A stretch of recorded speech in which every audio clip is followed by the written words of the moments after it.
विद्यार्थियों, आज हम पढ़ेंगे अमेरिका के संविधान की प्रमुख विशेषता। देखिए, अमेरिका के संविधान जो है वो टॉकविले जैसे विचारकों का मानना है कि अमेरिका के संविधान के द्वारा एक आदर्श लोकतंत्रात्मक राज्य की स्थापना की गई है। ये संविधान सरल है, संक्षिप्त है और इसमें जो है स्पष्टता भी है और निश्चितता भी है। अमेरिका के संविधान की सबसे पहली विशेषता है निर्मित और लिखित संविधान। देखिए, संयुक्त राज्य अमेरिका का संविधान का जो है वो निर्माण हुआ है और वह एक दस्तावेज के रूप में विद्यमान है। अब ब्रिटेन का संविधान की भांति उसका क्रमिक रूप से विकास नहीं हुआ है, बल्कि एक निश्चित स्थान पर बैठकर उसका निर्माण किया गया है और उसे लिपिबद्ध किया गया है। 25 मई 1787 को फिलाडेल्फिया में एक सम्मेलन आहूत किया गया, जिसमें उस समय अमेरिकी संघ के 13 राज्यों के प्रतिनिधियों ने भाग लिया और वहाँ पर जो है इस सभा की अध्यक्षता जॉर्ज वॉशिंगटन के द्वारा की गई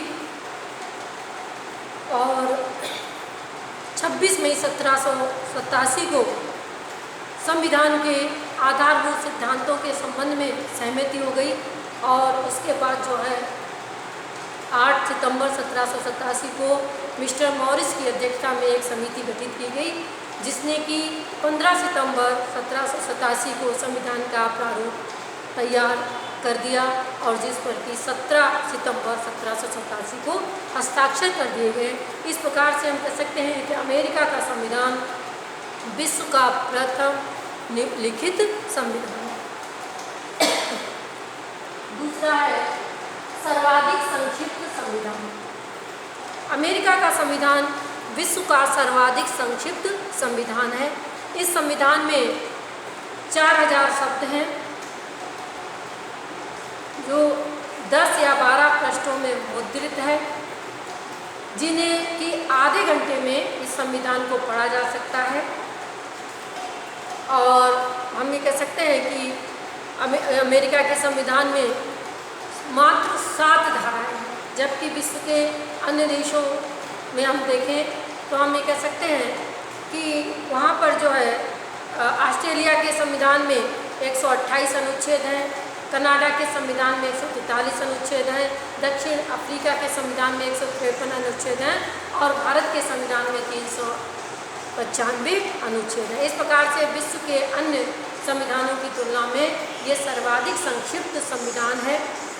संविधान की संक्षिप्तता के संबंध में वहाँ के संविधान जो निर्माता थे उनका ये मत था कि भविष्य की बातों के संबंध में, सभी प्रकार की बातों के संबंध में लिखने की जगह जो है उसको जो है उनकी व्यवस्था करने का कार्य स्वयं बाद के उन लोगों के ऊपर छोड़ दिया जाए या उसकी पूरी व्यवस्था करने का कार्य जो है भविष्य में आने वाले लोगों के ऊपर छोड़ दिया जाए।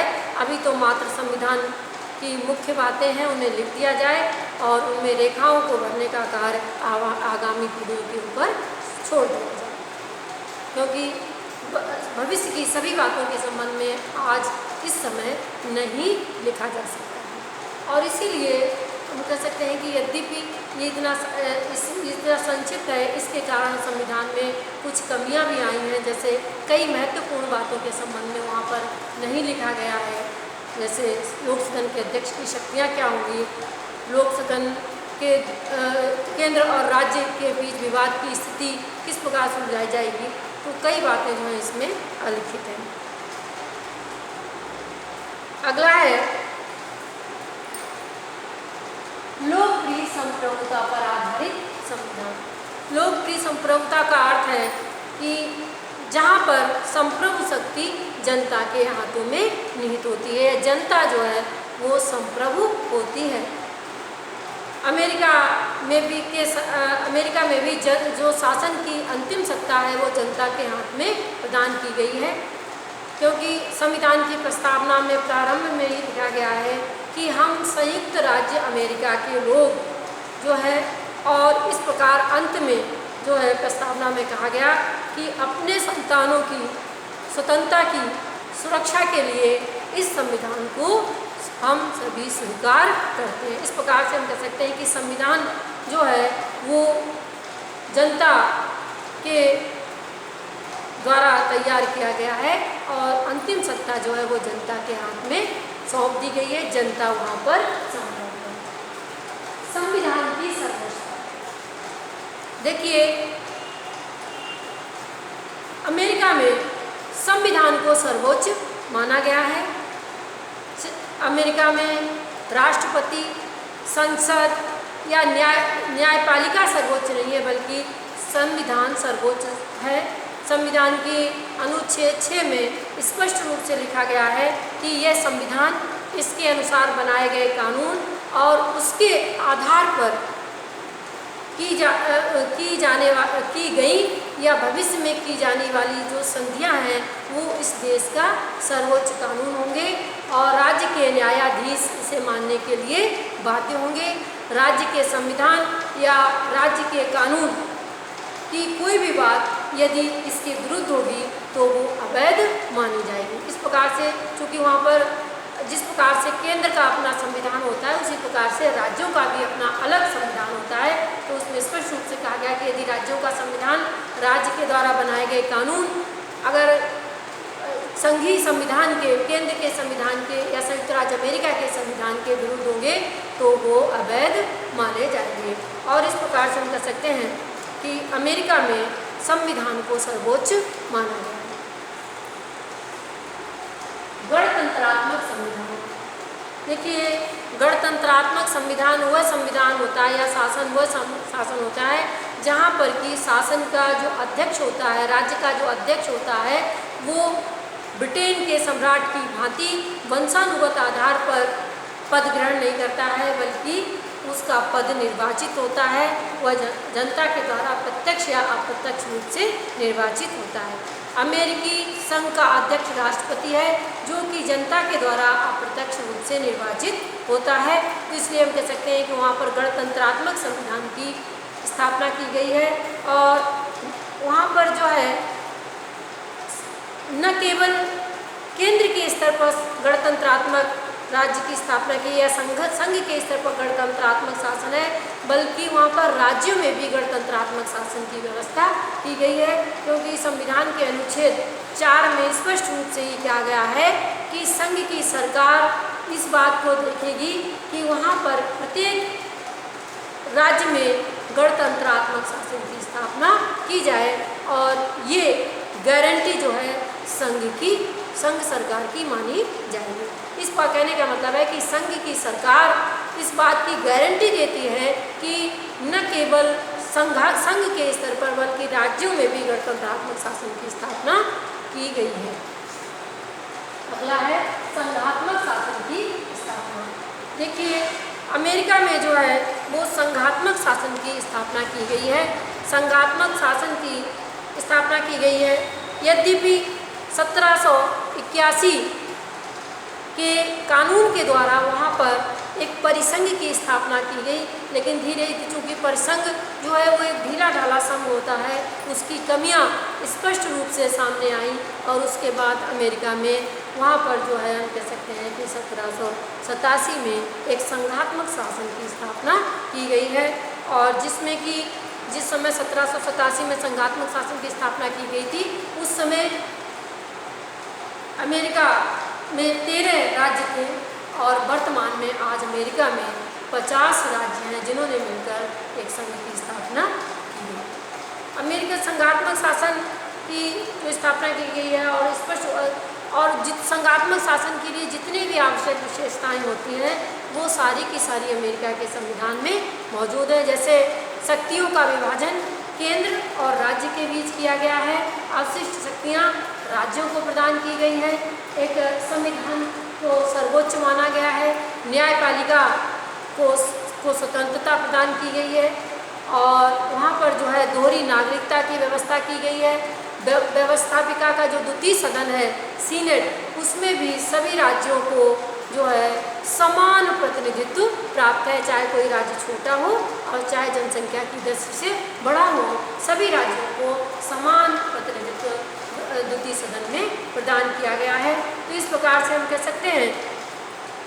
साथ ही साथ वहाँ पर संविधान में संविधान, वहाँ का संविधान कठोर संविधान है। कठोर संविधान ऐसा संविधान होता है जहाँ की साधारण कानून और संवैधानिक कानून में अंतर किया जाता है और संवैधानिक कानून को पारित करने के लिए किसी एक विशेष प्रक्रिया को अपनाया जाता है। साधारण कानून निर्माण की प्रक्रिया से भिन्न एक विशेष प्रक्रिया को अपनाया जाता है और उसके द्वारा संविधान में संशोधन किया जाता है। तो इस प्रकार से वहाँ पर कठोर संविधान की व्यवस्था की गई। इस प्रकार से संघात्मक शासन के प्रमुख लक्षण वहाँ पर मौजूद हैं। अगला है प्रतिनिधित्वात्मक लोकतंत्र की स्थापना करना। देखिए, लोकतंत्र के दो रूप होते हैं, एक प्रत्यक्ष लोकतंत्र और दूसरा अप्रत्यक्ष लोकतंत्र। प्रत्यक्ष लोकतंत्र में जनता प्रत्यक्ष रूप से शासन के कार्यों में भाग लेती है, जबकि अप्रत्यक्ष लोकतंत्र में जनता प्रत्यक्ष रूप से शासन के कार्यों में भाग नहीं लेती है, बल्कि जनता अपने प्रतिनिधियों को चुन देती है और जनता के द्वारा चुने हुए प्रतिनिधि शासन कार्य संभालते हैं, शासन का संचालन करते हैं। तो अमेरिका के संविधान निर्माताओं को ये स्पष्ट रूप से विदित था कि अमेरिका जैसे विशाल राज्य में प्रत्यक्ष लोकतंत्र को नहीं अपनाया जा सकता, इसलिए वहाँ पर अप्रत्यक्ष लोकतंत्र अपनाया गया है या प्रतिनिधित्वात्मक शासन को अपनाया गया है। यद्यपि अमेरिका के कुछ राज्यों में प्रत्यक्ष लोकतंत्र के उपकरण जैसे जनमत संग्रह, आरंभक और रिकॉल जैसे लोकतंत्र के प्रत्यक्ष लोकतंत्र के साधनों को अपनाया। जनमत संग्रह, जिसमें जनता जो है जनमत संग्रह करके अपना मत जो है व्यक्त करके किसी भी प्रकार के कानून में कोई संशोधन कर सकती है, किसी प्रकार का कानून ला सकती है। आरंभक का मतलब है कि कानून निर्माण के संबंध में जनता को पहल करने का अधिकार प्राप्त है। सामान्यतः कानून निर्माण का कार्य सरकारों के द्वारा ही किया जाता है, लेकिन आरंभक जहाँ पर होता है वहाँ पर जो है कानून निर्माण के संबंध में जनता जो है वो पहल कर सकती है। रिकॉल यानी जनता जो है जिन प्रतिनिधियों को चुनकर भेजती है, जितने समय के लिए भेजती है, उस समय से पूर्व ही यदि उसे लगता है कि प्रतिनिधि उसकी आकांक्षाओं के अनुरूप कार्य नहीं कर रहे हैं, तो वो उस समय से पूर्व ही उन्हें वापस बुला सकती है। तो इस प्रकार से हम कह सकते हैं कि वहाँ के कुछ राज्यों में प्रत्यक्ष लोकतंत्र भी पाया जाता है, लेकिन चूँकि वहाँ पर केंद्र संघ के स्तर पर प्रत्यक्ष लोकतंत्र इन साधनों को नहीं अपनाया गया, इसलिए हम कहेंगे कि अमेरिका में जो है प्रतिनिधित्वात्मक लोकतंत्र को ही। अगला है न्यायिक सर्वोच्चता। न्यायिक सर्वोच्चता का मतलब होता है कि न्यायिक सर्वोच्चता का तात्पर्य यह है कि संविधान का जो सर्वोच्च न्यायालय होता है, उसे संविधान का उल्लंघन करने वाला कोई भी कानून, चाहे वो कांग्रेस ने बनाया हो कोई कानून, चाहे राष्ट्रपति ने इस प्रकार संविधान का उल्लंघन करने वाला कोई आदेश पारित किया हो, या हम कह सकते हैं कि राज्य की सरकारों ने कोई ऐसा कानून बनाया है या कोई वहाँ की सरकारों के द्वारा ऐसा कोई कार्य किया गया है जो कि संविधान के विरुद्ध है, तो न्यायपालिका को ये अधिकार है कि वो उस कानून को अवैध घोषित कर दे। कहने का मतलब है कि यदि विधायिका के द्वारा किसी कोई ऐसा कानून बनाया जाता है, कार्यपालिका के द्वारा कोई ऐसा कानून पारित किया जाता है जो कि संविधान के विपरीत होता है, विरुद्ध होता है, तो न्यायपालिका उसे अवैध घोषित कर देती है। और इस बात को 1803 में मारवाड़ी बनाम मेडिसन विवाद में न्यायालय ने स्वीकार भी कर दिया या स्थापित भी कर दिया है कि कानूनों की संवैधानिकता की जांच करने का अधिकार सर्वोच्च न्यायालय के पास है। अगला है अध्यक्षात्मक शासन की व्यवस्था। देखिए, जो प्रतिनिधित्वात्मक लोकतंत्र होता है उसके भी दो रूप होते हैं, एक संसदीय लोकतंत्र और दूसरा संस्थात्मक शासन और दूसरा अध्यक्षात्मक शासन। अमेरिका में संविधान के द्वारा अध्यक्षात्मक शासन की व्यवस्था की गई। देखिए, अध्यक्षात्मक शासन संस्थात्मक शासन के विपरीत होता है। यहाँ पर कार्यपालिका और विधायिका में घनिष्ठ संबंध नहीं पाया जाता है। दोहरी कार्यपालिका नहीं होती है।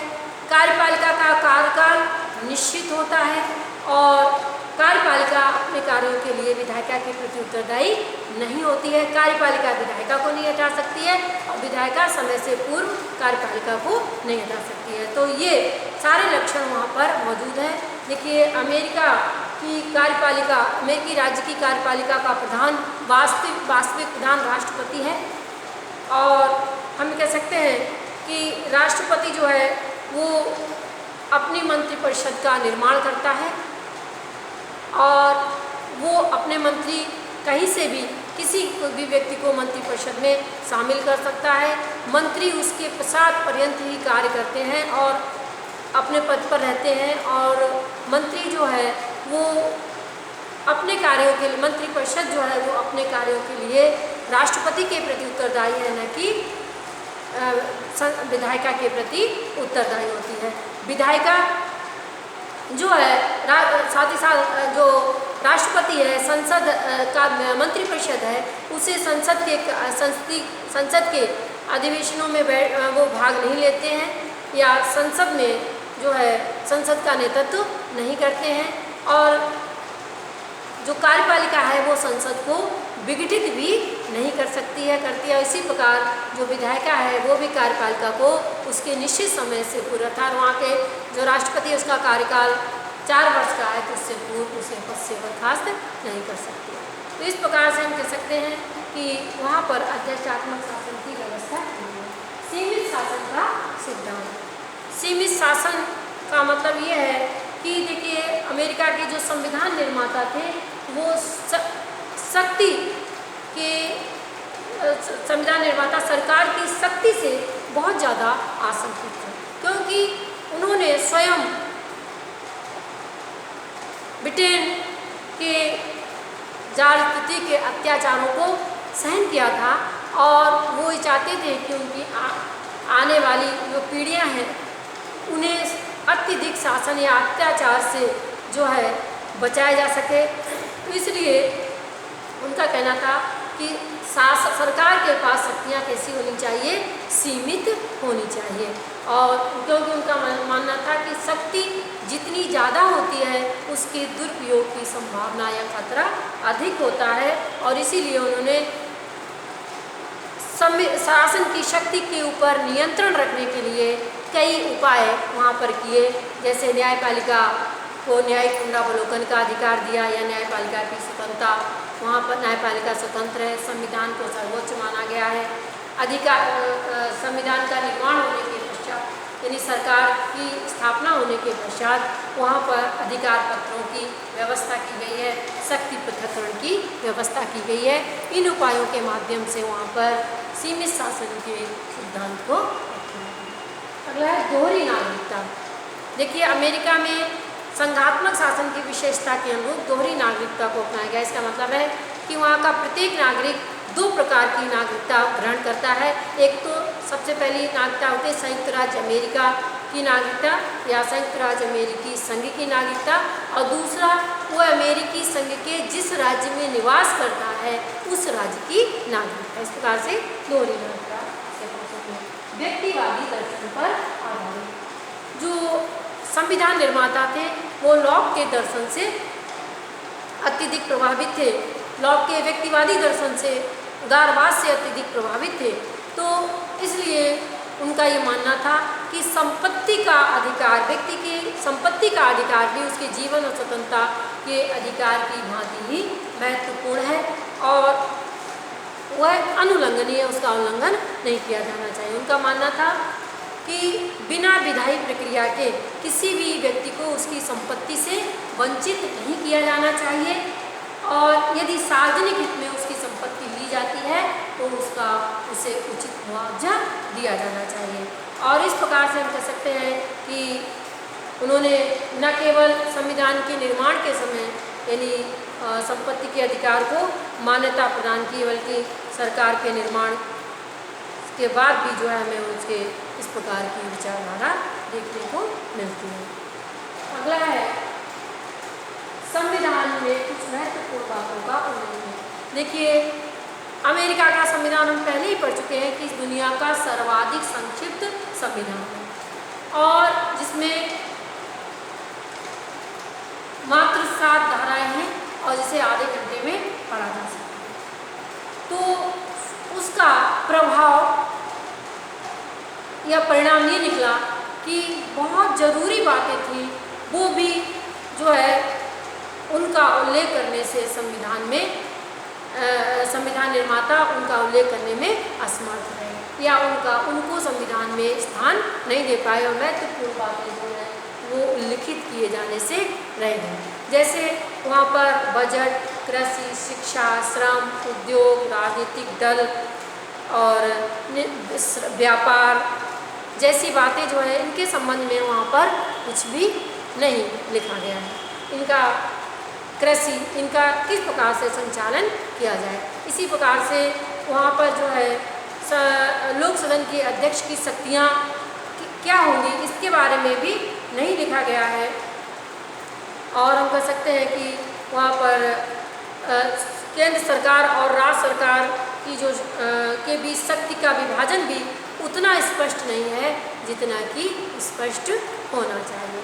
तो कई महत्वपूर्ण बातें जो है वो इसमें शामिल किए जाने से